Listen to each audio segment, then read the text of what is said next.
Gram staining, त्याच्यानंतर gram staining सोबत बॅक्टेरियाचे जे राहिलेले रिमेनिंग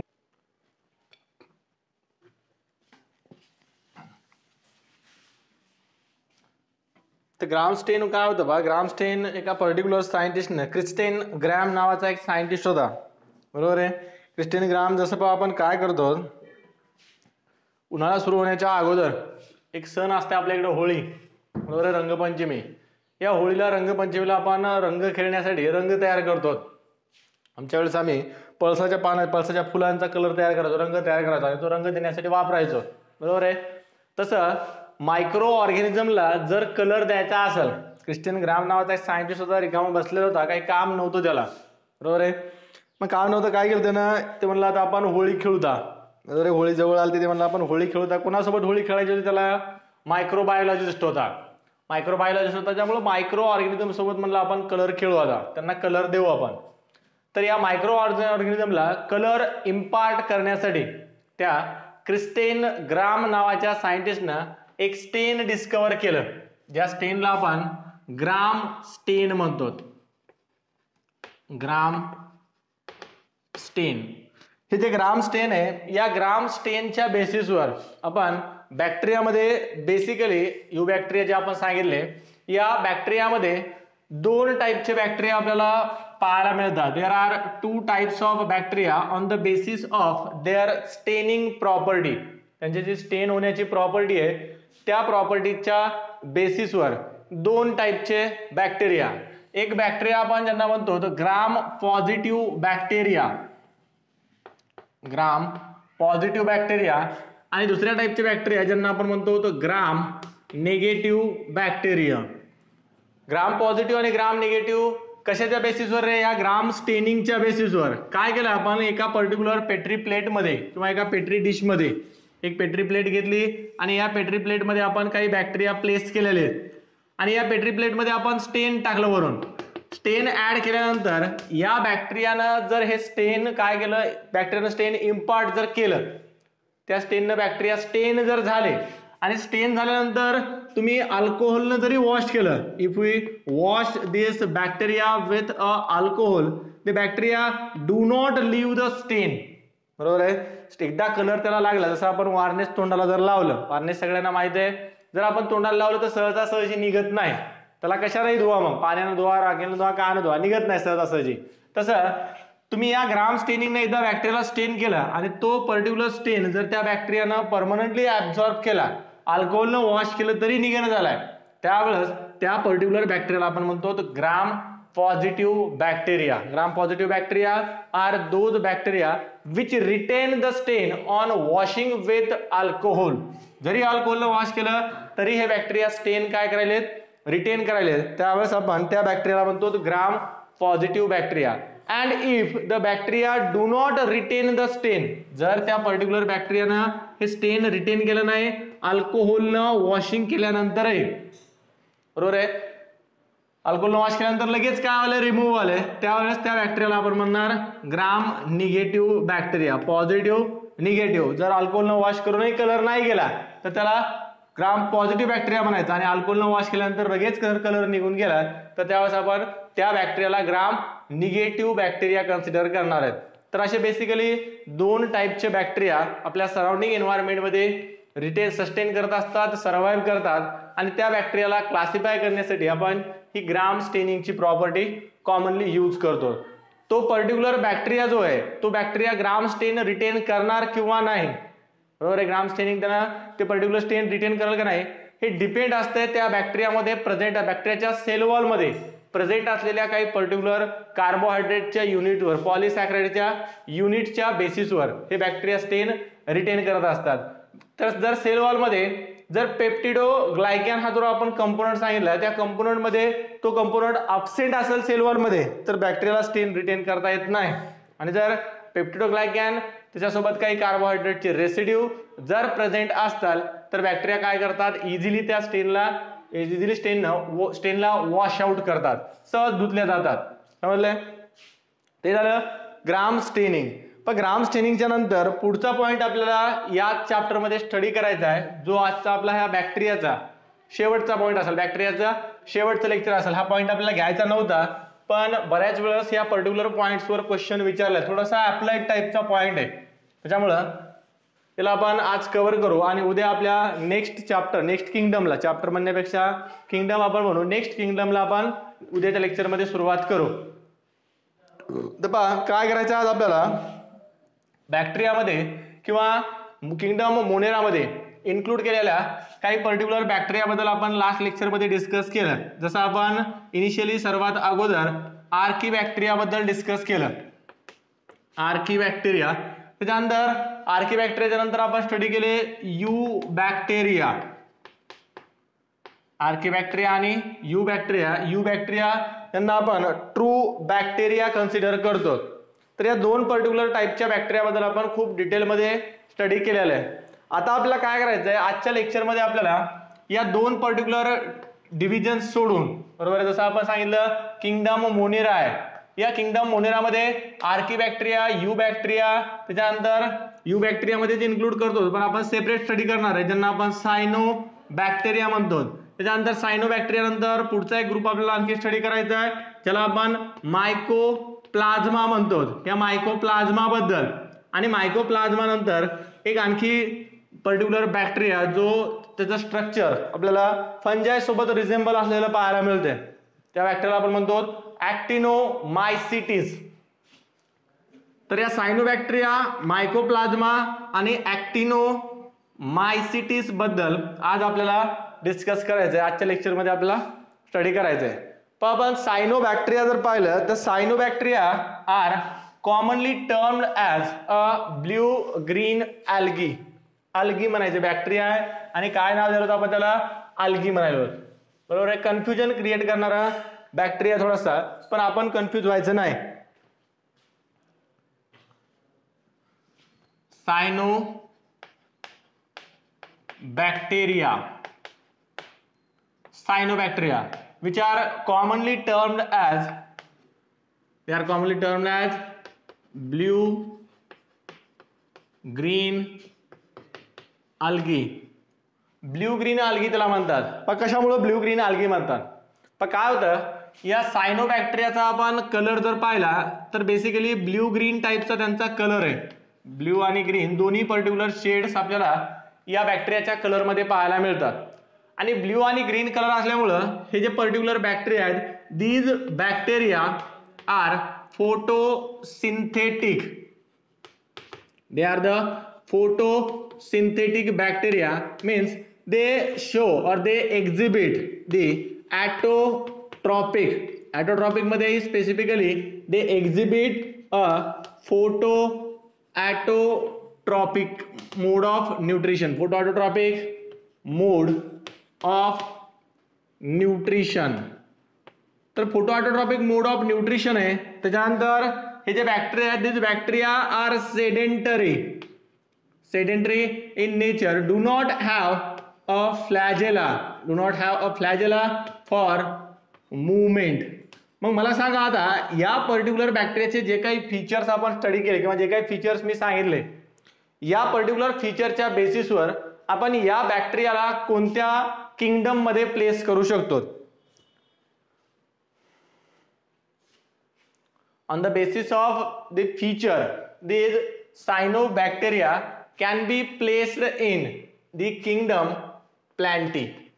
कोणत्या किंगडम मध्ये आपल्याला त्याला प्लेस करता येते, किंगडम प्लांटी मध्ये प्लेस करता येते. कशामुळे प्लेस करता येते, किंगडम प्लांटी मध्ये मोड ऑफ न्यूट्रिशन ॲटोट्रॉपिक आहे का, autotrophic mode of nutrition cyanobacteria मध्ये. Cyanobacteria are autotrophic in their mode of nutrition. त्याच्यानंतर ॲटोट्रॉपिक मध्ये फोटो ॲटोट्रॉपिक आहेत का, फोटो ॲटोट्रॉपिक सुद्धा आहेत. ग्रीन कलरचे, ब्ल्यू कलरचे फोटोसिंथेटिक पिगमेंट या पर्टिक्युलर बॅक्टेरियाज मध्ये प्रेझेंट आहेत. म्हणजे फोटो ऑटोट्रॉपिक असल्यामुळे आपल्याला किंगडम प्लांटी मध्ये प्लेस करता येते. त्याच्यानंतर फोटो ऑटोट्रॉपिक सोबत पुढचं नेक्स्ट फीचर आणखी एक काय फीचर आहे नेक्स्ट आणखी, they are sedentary in nature. Sedentary, non migratory, non migratory, they do not move from one place to other in search of their food material. Plant move करतात का food मटेरियलच्या search मध्ये, plant मध्ये सुद्धा food material साठी movement आपल्याला पाहायला मिळत नाही. Plant also do not move in search of their food material. मग सगळे फीचर प्लांट्सची रिझेंबल करतात, तर why not this bacteria are placed in the kingdom Plantae. Initially this bacteria are placed in the kingdom Plantae. या particular बॅक्टेरियाला आपण काय केलं, kingdom Plantae मध्ये प्लेस केलं. पण काय केलं आपण, later on these bacteria are removed from kingdom plantae and placed in, they are now placed in the kingdom monera, which is the kingdom of all prokaryotic organism. Kingdom of all prokaryotic organism. मग कशामुळे remove केलं त्याला algae मधून, kingdom Plantae मध्ये आपण या particular बॅक्टेरियाला place करत होतो तर डिव्हिजन अल्गी मध्ये. डिव्हिजन अल्गी मधून आपण त्याला रिमूव्ह केलं आणि रिमूव्ह करून सायनोबॅक्टेरिया जो आपण मोनेरामध्ये इन्क्लूड केलेला एक ग्रुप सांगायलो, त्या पर्टिक्युलर मोनेरामध्ये त्याला इन्क्लूड केलं. Due to the type of cell. Kingdom प्लांटीमध्ये जेवढे युनी आणि मल्टीसेल्युलर प्लांट्स आहेत, all the uni and multicellular plants which are included in kingdom Plantae are eukaryotic in nature. कसे सगळे ऑर्गॅनिझम इकडचे यूकॅरियोटिक आहेत. पण हा पर्टिक्युलर सायनोबॅक्टेरिया जो आहे, तो सायनोबॅक्टेरिया त्याचा मोड ऑफ न्यूट्रिशन एक्झिबिट करतोय autotrophic, but it is made up from a prokaryotic types of cell. This bacteria is made up from prokaryotic type of cell. So it is removed from the kingdom plantae and division algae and placed in the kingdom monera in division cyanobacteria. Kingdom Plantae मधून remove केलं, kingdom Monera मध्ये place केलं. Kingdom Plantae मध्ये division algae होती, division algae मधून remove केलं आणि place केलं डिव्हिजन सायनोबॅक्टेरिया मध्ये. म्हणजे सिंपली काय केलेलं आहे, एका घरातून काढलेलं आहे आणि दुसऱ्या घरात नेऊन टाकलेलं आहे. जसं मुलीचं लग्न झाल्यानंतर काय करतात, त्या माहेरमधून काढतात आणि सासरमध्ये नेऊन टाकतात तिला, तसं मुलीच्या घरातून काढण्यासारखं म्हणजे प्लांटी मधून काढायला, माहेरमधून काढलं आणि कुठं नेऊन टाकलं आपण, सासरमध्ये, त्याच्या सासरवाडीत नेऊन टाकलेलं आहे. बरोबर आहे. सायनोबॅक्टेरिया किंवा किंगडम मोनेरामध्ये ऍडव्हान्स मधून काढले आणि प्रिमेटिव्ह मध्ये नेऊन टाकलंय. Kingdom Plantae is considered as a advance kingdom than the kingdom Monera. मोनेरापेक्षा हायर टाईपचा तो पर्टिक्युलर किंगडम आहे किंगडम प्लांटी. त्या हायर टाईपच्या ऑर्गॅनिझम मधून रिमूव्ह केलंय आणि लोअर टाईपच्या ऑर्गॅनिझम मध्ये प्लेस केलंय. म्हणजे माहेरचे भरपूर पैशावाले आणि सासरवाडीमध्ये फटकाड आहेत, असं काम झालं या particular सायनोबॅक्टेरियाचं.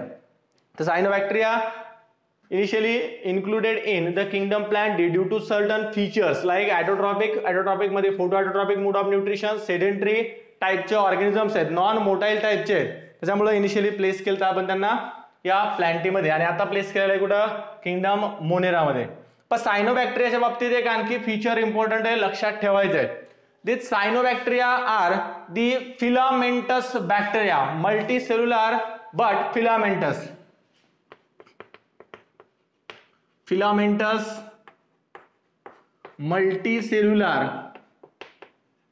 multicellular bacteria. Filamentous, they form a thread-like structure by the association of a single-celled bacteria. Single cells आपल्याकडे अवेलेबल आहेत, बरोबर आहे. या सेल्स काय केल्या जातात, एकमेकांसोबत असोसिएट केल्या जातात. This single celled cyanobacteria associate with each other and form a thread like structure. एक पर्टिक्युलर थ्रेड लाईक स्ट्रक्चर फॉर्म करतात.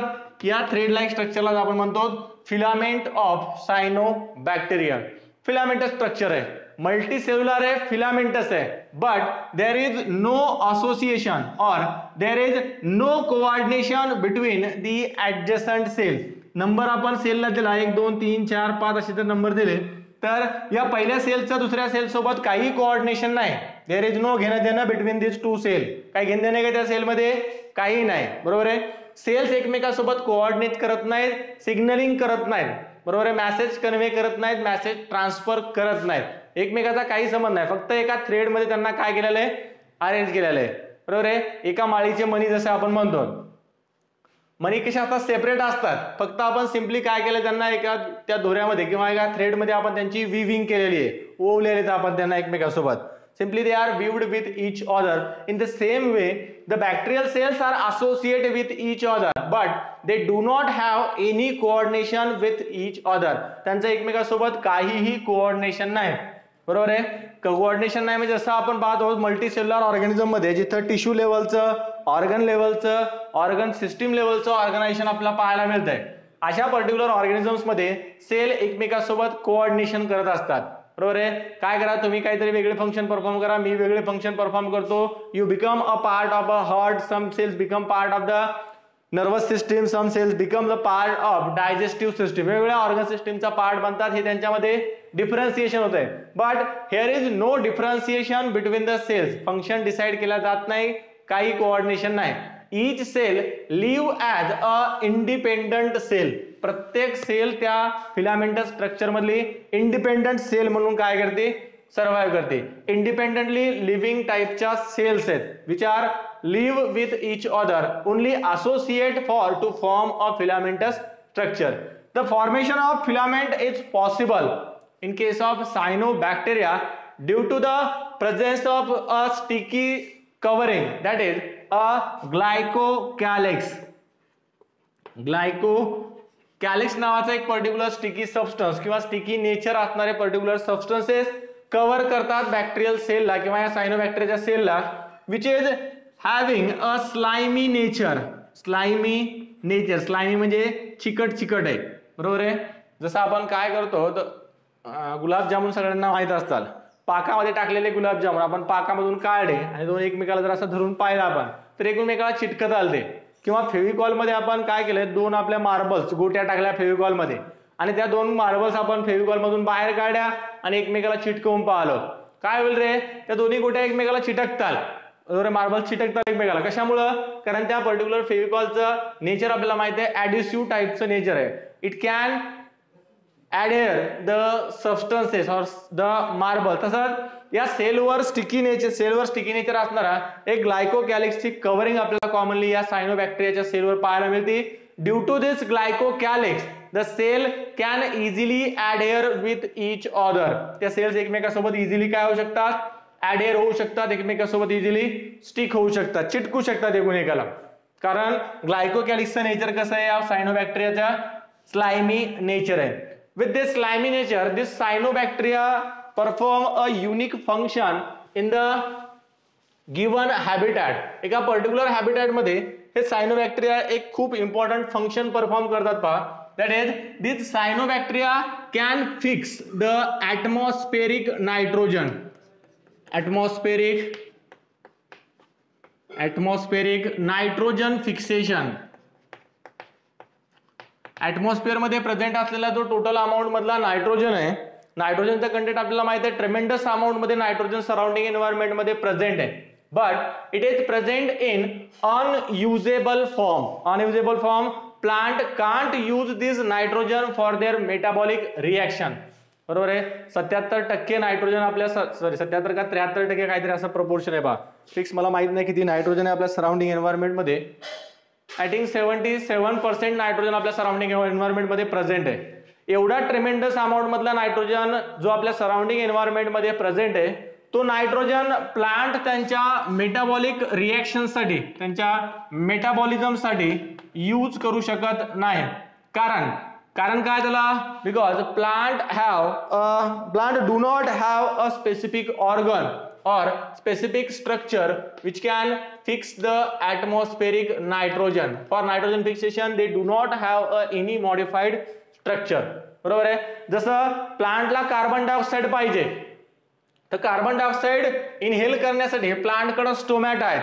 पूर्ण एंटायर बॉडीवर, लीफवर आपण प्लांटच्या स्टोमॅटा पाहतो, ज्या स्टोमॅटाची ओपनिंग आणि क्लोजिंग केल्या जाते आणि या ओपनिंग क्लोजिंगनं कार्बन डायऑक्साइड आणि ऑक्सिजनचं काय केलं जाते, एक्सचेंज केलं जाते, ट्रान्सपोर्ट केलं जाते.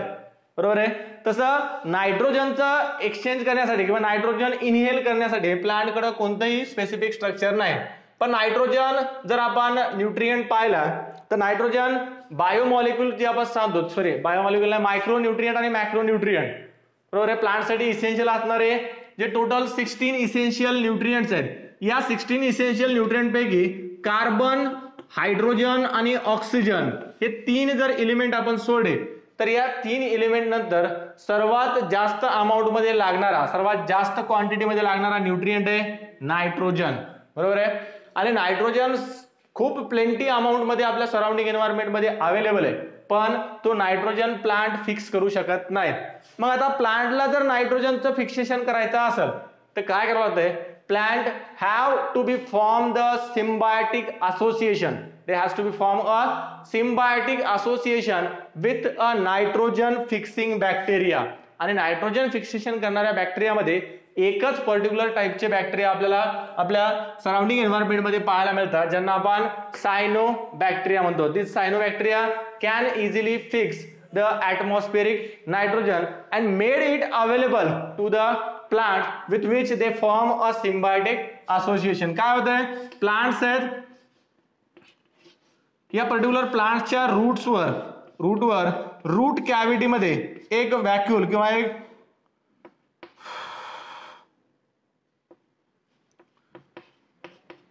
काय केलं जातं? ट्यूमर्स लाईक स्ट्रक्चर फॉर्म केलं जाते, बरोबर आहे.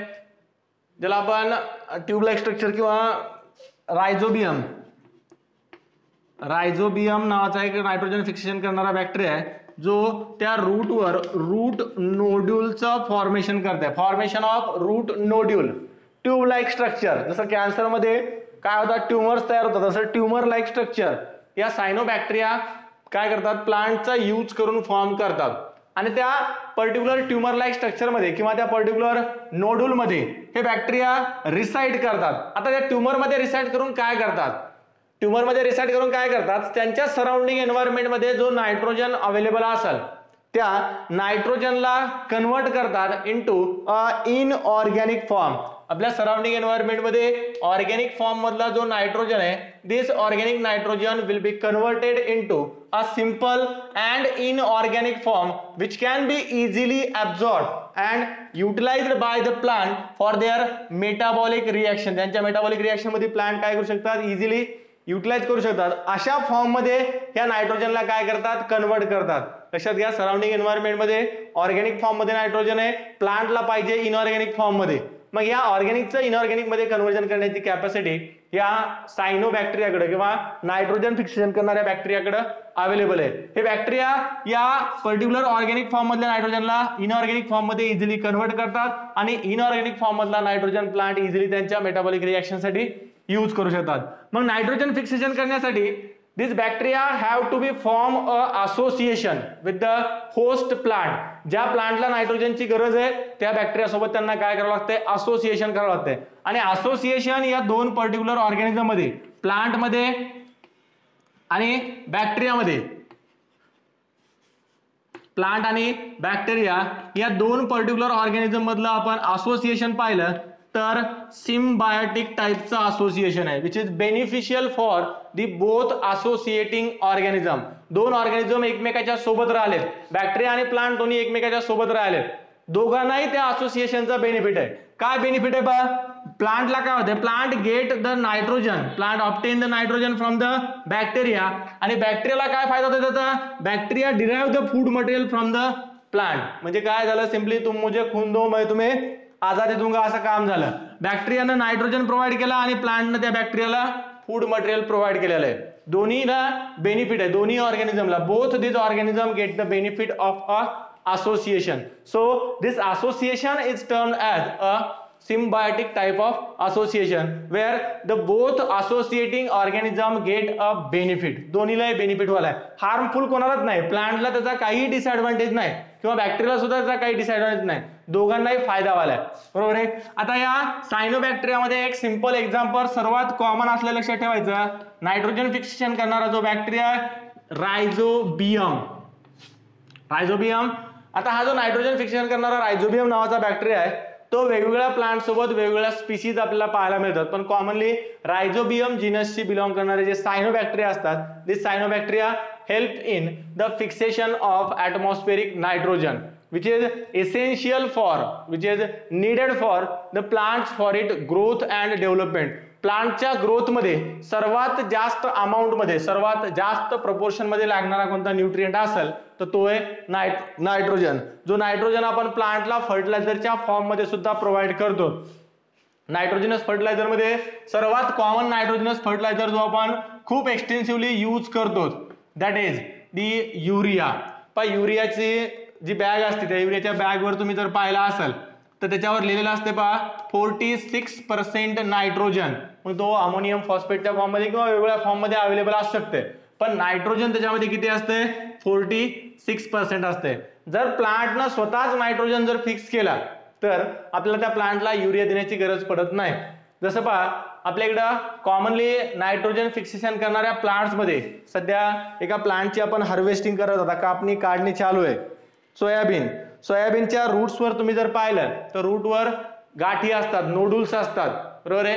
काय असतात ते nodules? This nodules are the house of a cyanobacteria. काय तो नोडुल्स म्हणजे त्या सायनोबॅक्टेरियाचा हाऊस आहे, त्याचं घर आहे राहण्याचं, बरोबर आहे. आणि त्या घरामध्ये राहून काय करतात? जवळपासच्या जमिनीमध्ये असणारा जो नायट्रोजन आहे तो नायट्रोजन त्या प्लांटला अवेलेबल करून देतात. त्याच्यामुळे सोयाबीन सारखे नायट्रोजन फिक्सेशन करणारे जे प्लांट्स असतात या पर्टिक्युलर प्लांट्सला आपल्याला नायट्रोजनस फर्टिलायझर, जसं बाकीच्या पिकांना आपण नायट्रोजन फर्टिलायझर ऍप्लिकेशन करतो तेवढ्या जास्त क्वांटिटीमध्ये यांना नायट्रोजन प्रोव्हाइड करण्याची आपल्याला गरज पडत नाही. जर आपण खूप एक्सटेन्सिव्ह क्वांटिटीमध्ये नायट्रोजन जर प्रोव्हाइड केला तर त्या पर्टिक्युलर प्लांट्समध्ये आपल्याला सिम्पली फक्त व्हेजिटेटिव्ह ग्रोथ पाहायला मिळते. रिप्रोडक्टिव्ह ग्रोथ त्याच्यामध्ये प्रॉपर होत नाही. नुसतं झाड वाढत जाते सोयाबीनचं, शेंगा त्याला 4च लागतात, बरोबर आहे. तर रिप्रोडक्टिव्ह ग्रोथ आणि व्हेजिटेटिव्ह ग्रोथ एका पर्टिक्युलर प्रपोर्शन मध्ये होण्यासाठी आपल्याला जास्त क्वांटिटीमध्ये नायट्रोजनस फर्टिलायझर त्या प्लांटला प्रोव्हाइड करायला चालत नाही. समजलंय?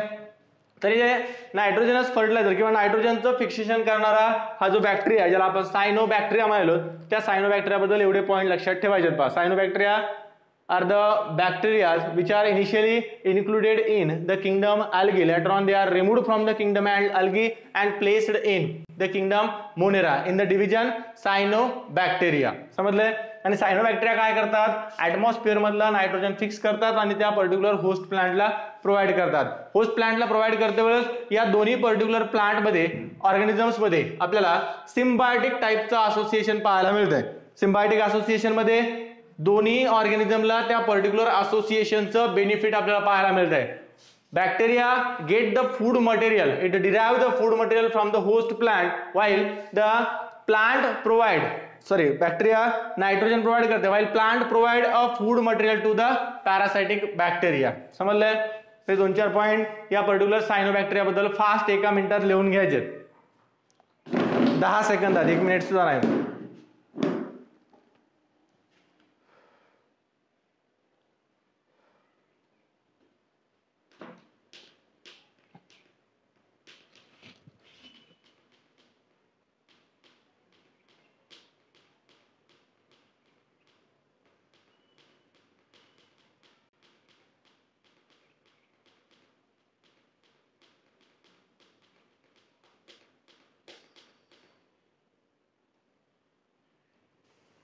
झालंय?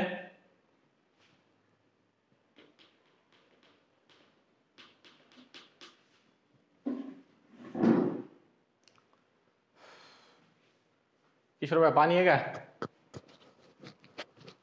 1 मिनिट ले.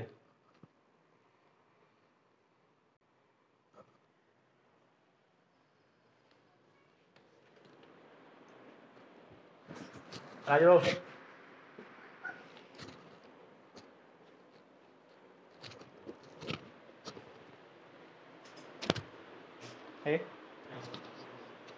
तर बस सायनोबॅक्टेरिया नंतर आपल्याला पुढच्या नेक्स्ट टाईपच्या बॅक्टेरिया बद्दल डिस्कस करायचं. पुढच्या नेक्स्ट टाईपच्या बॅक्टेरिया बद्दल आपल्याला स्टडी करायचंय. त्यांचं नाव आहे मायकोप्लाझ्मा. मायकोप्लाझ्मा.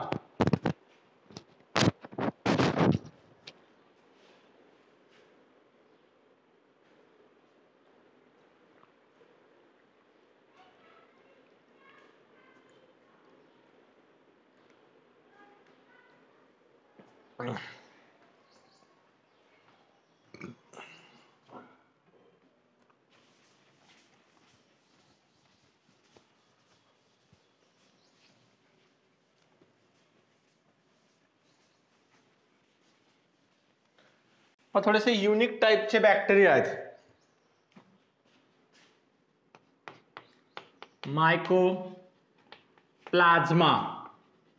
Mycoplasma are the unique bacteria. Unique bacteria in the sense generally आपण पाहतो बघा काय असते, बॅक्टेरियल सेल जर आपण पाहिले तर बॅक्टेरियल सेल मध्ये आपल्याला कॉमनली एक स्ट्रक्चर पाहायला मिळते, ज्या पर्टिक्युलर स्ट्रक्चरला आपण म्हणतो तो सेल वॉल. बरोबर आहे. Generally cell wall is present in a bacterial cell. It is considered as a main important constituent of a bacterial sale.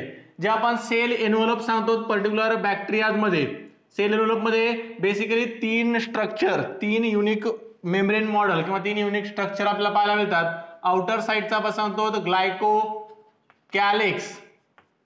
Then next to the glycocalyx there is a cell wall, and next to cell wall there is a innermost covering that is the plasma membrane. असे total 3 structure असतात. पण हे जे मायकोप्लाझ्मा आहेत, दिस मायकोप्लाझ्मा do not have cell wall is absent in the mycoplasma.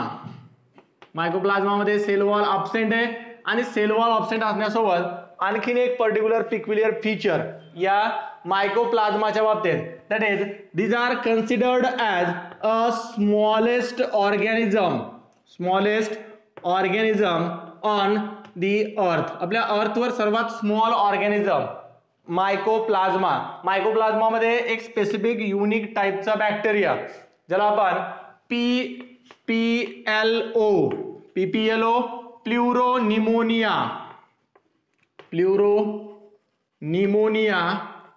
Like organism consider करतो. या PPLO मध्ये आपल्याला सर्वात स्मॉलेस्ट टाइपच्या सेल्स पाहायला मिळतात. आहे लक्षात. एक तर सर्वात स्मॉल टाइपचा ऑर्गॅनिझम आहे आपल्या अर्थवर एक्झिस्ट करणारा, आणि स्मॉलेस्ट ऑर्गॅनिझम सोबत एक युनिक फीचर त्याच्यामधलं, that is this bacteria do not have a cell wall. आता पहा, सेल वॉल अब्सेंट असल्यामुळं त्याचा ऍडव्हान्टेज ह्या बॅक्टेरियाला काय, what would be the advantage of that is the cell of a mycoplasma do not have a cell wall. काय advantage, काय benefit होते त्याचा. एक सर्वात इम्पॉर्टंट बेनिफिट आहे, the immune system of a kingdom animalia और immune system of a human being. आपल्या human मध्ये जी पर्टिक्युलर आपण इम्यून सिस्टम कन्सिडर करतो, immune system the system of a body which protect us from a various diseases. जे वेगवेगळे diseases आहेत, या डिसीज पासून आपल्याला प्रोटेक्ट करणारी इम्यून सिस्टम. या इम्यून सिस्टमला सेल वॉल अब्सेंट असल्यामुळं, या पर्टिक्युलर मायकोप्लाझ्माकडे सेल असल्यामुळं immune system can not recognise these bacteria. कशामुळे रेकग्नाइज करता येत नाही बघा. एक तर आपण पाहतो, आपण स्वतःच्या आपल्या सेल जर पाहिल्या, ह्युमन बिंग मधल्या आपण सेल पाहिल्या, तर human cell do not have a cell wall. Kingdom Animalia मध्ये जेवढे काही ऑर्गॅनिझम्स आहेत त्यांच्यामध्ये सेल वॉल अब्सेंट आहे, आणि या बॅक्टेरियामध्ये सुद्धा सेल वॉल अब्सेंट आहे. मग सेल वॉल जर अब्सेंट असेल तर ती पर्टिक्युलर जी सेल आहे, either this is a host cell or a antigen sale, बाहेरून आलेल्या एखाद्या अँटीजनची सेल आहे का स्वतःची सेल आहे, हे रेकग्नायझेशन आपल्या इम्यून सिस्टमला करता येत नाही. त्याच्यामुळं इम्यून सिस्टम या पर्टिक्युलर बॅक्टेरियाला, किंवा हे पर्टिक्युलर बॅक्टेरिया मायकोप्लाझ्मा आपण ज्याला म्हणलो, when these mycoplasma or these bacteria enter in our body, they do not kill by the immune system or by the WBCs, so they easily cause a disease to us. आपल्याला खूप easily हे disease cause करतात, कारण यांना recognise करण्यासाठी असणारी जी particular sale wall आहे, त्या सेल वॉल ती पर्टिक्युलर सेल वॉल ह्या मायकोप्लाझ्मा मध्ये अब्सेंट आहे. बरोबर आहे. आणि सेल वॉल अब्सेंट असल्यामुळं तिला रेकग्नाइज नाही करता आलं, रेकग्नाइज नाही झाली तर इझिली डिसीज कॉज करताय. इम्यून सिस्टम मध्ये पहा, बेसिकली 2 टाइपच्या इम्यून सिस्टम, एक इन्नेट इम्युनिटी आपण ज्याला म्हणतो किंवा इन्नेट इम्यून सिस्टम आपण कन्सिडर करतो, आणि दुसरी आपण सांगतो ॲक्वायर्ड किंवा तिला आपण अडॅप्टिव्ह इम्युनिटी कन्सिडर करतो. इन्नेट इम्युनिटी मध्ये काय केलं जाते, बेसिकली आपल्या बॉडीवर बरेचसे टाइपचे बॅरियर्स प्रेझेंट असतात, जे बॅरियर बाहेरून येणाऱ्या एखाद्या सबस्टन्सला, any substance which is enter in our body, आपल्या बॉडीमध्ये बाहेरून कोणता एखादा सबस्टन्स एंटर करत असेल, त्या सबस्टन्सची एंट्री प्रिव्हेंट करण्यासाठी काही फिजिकल बॅरियर्स आपल्या बॉडीवर प्रेझेंट आहेत. Like the largest organ of our body, आपल्या बॉडीमधला सर्वात लार्जेस्ट जो ऑर्गन आहे ज्याला आपण स्किन कन्सिडर करतो, This skin prevent the entry of a pathogenic organism in our body. आता बॅरियर मध्ये स्किन आपलं बॅरियर आहे, स्किन सोबत आपण म्युकसचे बॅरियर कन्सिडर करतो. असे डिफरंट टाइपचे बॅरियर्स आपल्या बॉडीमध्ये प्रेझेंट असतात. जे बॅरियर्स काय करतात, पॅथोजेनिक ऑर्गॅनिझमची एंट्री आपल्या बॉडीमध्ये प्रिव्हेंट करतात. आता मायकोप्लाझ्मा आपल्या सेल सारखेच किंवा आपल्या सेलशीच रिझेंबल करणारे स्ट्रक्चर्स आहेत. त्याच्यामुळं हे जे बॅरियर्स आहेत हे बॅरियर इझिली क्रॉस करतात आणि इनेट इम्युनिटीचे बॅरियर क्रॉस केल्यानंतर ज्यावेळेस आपल्या ब्लड स्ट्रीम मध्ये किंवा आपल्या एखाद्या ऑर्गन सिस्टीम मध्ये पोहोचतात त्यावेळेस त्या पर्टिक्युलर साईडला प्रेझेंट असलेल्या लोकलाइज्ड प्लेसला प्रेझेंट असलेल्या ज्या WBCs आहेत या WBCs सुद्धा यांना रेकग्नाइज करू शकत नाहीत. Recognition is not possible due to the absence of cell wall in the mycoplasma. मायकोप्लाझ्मा मध्ये सेल वॉलच अब्सेंट आहे, त्यामुळे आपल्याला त्याला रेकग्नाइज करता येत नाही आणि रेकग्नाइज नाही झालं तर इझिली आपल्याला काय करतात, एखादा डिसीज हे मायकोप्लाझ्मा कॉज करतात. पण डिसीजेस मध्ये एक सर्वात कॉमन डिसीज तुम्हाला बऱ्याच वेळेस तुम्ही ऐकलेला असेल. कोणता डिसीज आहे पहा जो मायकोप्लाझ्मा कॉज करते, tuberculosis, TB which is caused by, कोण कॉज करते या टीबीला, it is caused by the mycobacterium tuberculosis. Mycobacterium tuberculosis cause a TB to us. आता या मायकोबॅक्टेरियम ट्यूबरक्युलोसिस मध्ये बरेचशा टाइपचे स्टेन्स किंवा बऱ्याच टाइपचे स्ट्रेन्स आपल्याला या टीबीच्या मायकोबॅक्टेरियम ट्यूबरक्युलोसिस मध्ये पाहायला मिळतात, which are resistant to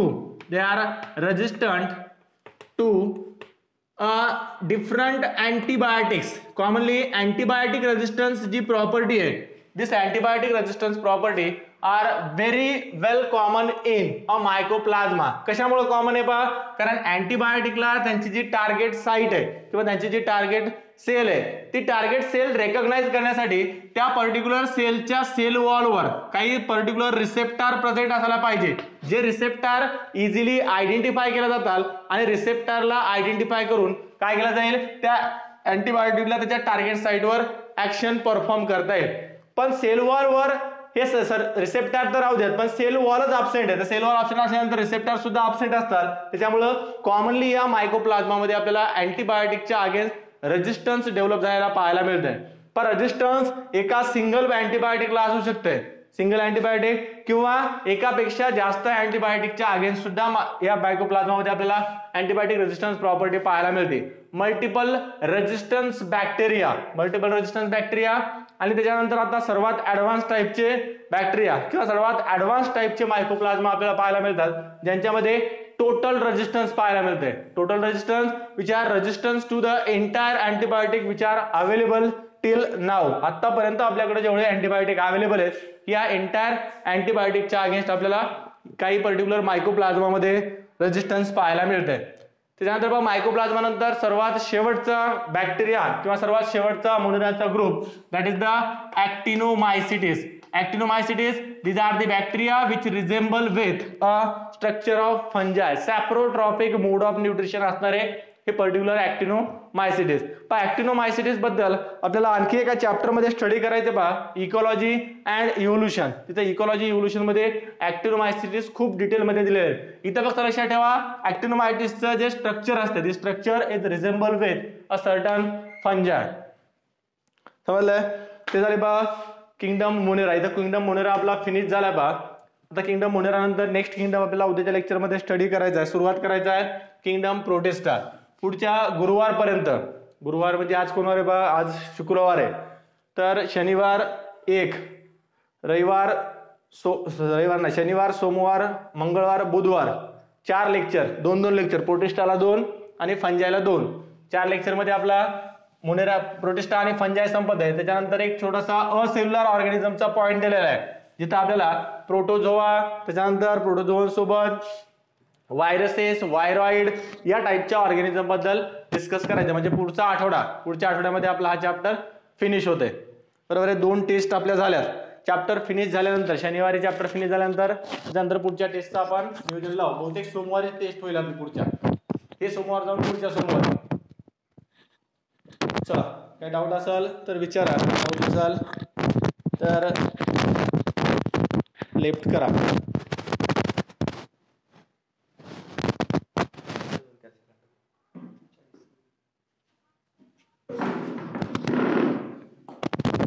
then good bye.